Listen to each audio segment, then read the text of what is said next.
Hi, everybody, and welcome back to CAD 2131. This is Lab 5, and we're starting to really move along here. So last week, or last lab, we brought in most of our components to lay out the back panel, but we didn't actually finalize anything. But hopefully you were able to get an idea of how big your panel actually needs to be. And so what we want to do today is we want to take a look at our layout. And as you can see from my layout last week, we want to start to finalize the locations. Okay, so in this case, perfection still isn't required, but we want to start to get an idea of how big this thing's actually going to be and start to consider where power's coming in, where power's going out. And we can start to think about how the panel's going to look inside when we go to wire it. Okay.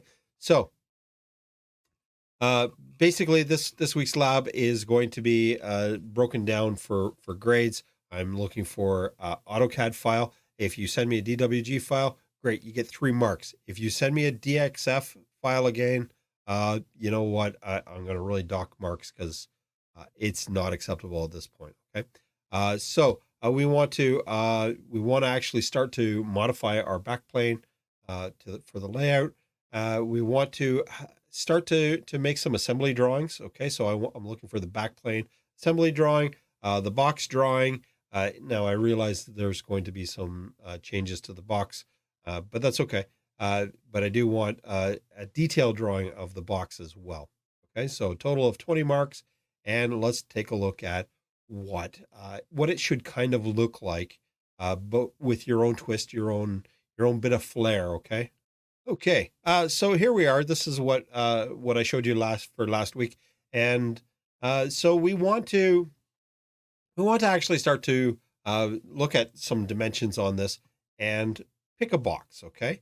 And I'm not going to tell you which box I picked, but I picked a box. And uh, when you go to select the box, one of the things that you'll notice is that you can actually choose a back panel as well. And so back panels are great because you can construct all of your components on it and then just set it into the box. It actually makes wiring a lot easier and a lot more friendly, and means that you're not perforating the back of the box with a myriad of holes, which is important when you have waterproofing or dust considerations. Okay, and so let me just go over here to Automation Direct for a moment. And so here's our motor from the other day. Basically, I'm going to go back home here. Okay, so we'll go back to our home page, and I'm looking for an enclosure. Okay, uh, enclosures, subpanels. There we go. And so there's things that we're looking for, and let's start with saying that we have a general idea of the size. And I'm going to pick something completely random. I'm going to say that we need 21 inches by uh, or 21 inches, and I want something that's uh, 8 inches deep. And so this is already starting to narrow our fields down. We know that we wanted something that was going to be IP 60 something. So there we go. We get IP 66. And we probably want to just stick with something in the carbon steel for this application because why not? Okay. And so here we go. You can see that we are very quickly able to start to narrow things down. One thing that I do recommend is that you get a quarter turn on this. Being able to actually lock your box without having to get too awfully crazy with bolts is very nice, very handy. It means that it's hinged. All right, so we'll do that. We'll do that. And any of these would probably do the trick. So I'm just going to grab the first one because it's the first one, and we'll call it reasonable. Let's take a look at our documents and drawings, And so sure enough, we do have a 3D model available. And the fact that we can bring it in AutoCAD is really, really handy. But we also need to look at other components. Okay, so in this case, if we go to the box itself, um, which looks reasonable. Okay, so here's the sub panel. It's carbon steel, perfect for our application, 24 by 24, and seems a little bit expensive, but yeah. Well, let's go take a look at it and see what the deal is. All right. Yeah, seems okay. It's a really big panel. So it's 24 by 24 inches, so it's 60 60 centimeters by 60 centimeters. This is obviously way too big for your application, but we're going to call it good enough. And notice that it does come with the 3D model as well. So that's fantastic. We can bring that in once we've determined our size and what have you. We can pop it in and start to assemble our bits and bobs. And so here we go. I'm going to turn uh, on my backplane. There we go. And so here's my backplane, and it's a little bit tight. I'll be honest with you. At this point, if this was a real project, I'd be picking a larger box, one size up, just to give me a little bit more breathing room. I don't like the fact that my cable trough, these are cable troughs, by the way, this is where you would run your wiring. And so you want to have enough room around here. And again, because this is a virtual project, I'm not going to get too awfully worried about it being too tight. Uh, but I would recommend that you give it a little bit more space. All right. The next thing is that we can, as we're starting to firm this up, we can pull in our DIN rail. So let me turn on my DIN rail here, and you can see that I've used the DIN rail as an alignment feature, and it's not perfect. Okay, and it doesn't need to be perfect. What we're aiming for here is quick and efficient. We're looking to say that this is a reasonable layout, and that we're happy with exactly how this is being configured. The idea that we can then issue a set of drawings to somebody else, or at least for historical value, be able to create some drawings and go back to this reference. All right.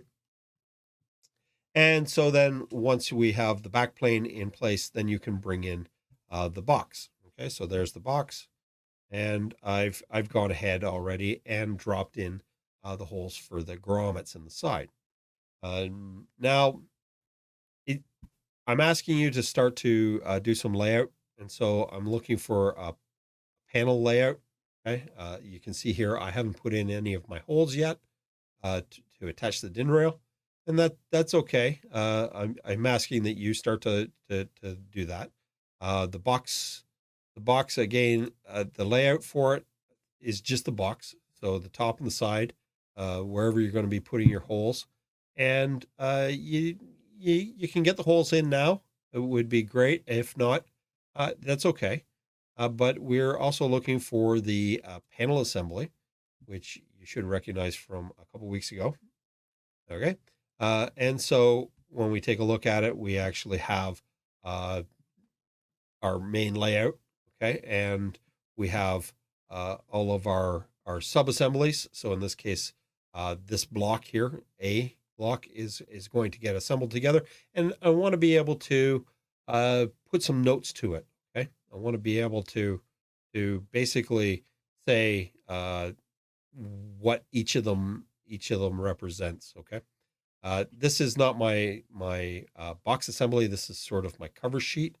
But you don't need to worry about that too much right now. But your box assembly should start to look like this. So I'm showing where my grommets are, and notice that there's no dimensions to it. This is literally just how you would bolt it together. All of the dimensions come in in the actual detailed drawings. Okay.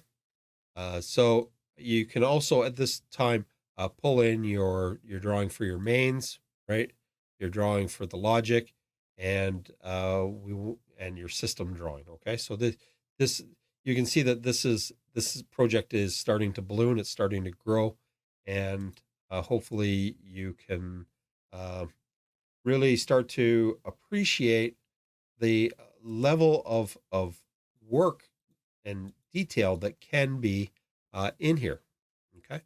Now, you don't need to do this yet, but just as an aside, you'll notice that I do have uh, the numbers that are associated with my bill of materials here. And I will show you later how to create these balloons. But if you can figure it out on your own, have at it. But I've also put in here wiring labels for how we're going to label this and button it all up. All right, lots of work to do. Only a week to do it, and the reason is that basically all of your parts should be there. So you're basically just finalizing it, putting it on a piece of DIN rail, if you would, and putting a box around it, and then creating a few drawings. All right. Questions, comments, suggestions, please feel free to email me. I look forward to hearing from you. And as always, have yourself a great week. And yeah, enjoy. All right. Bye now.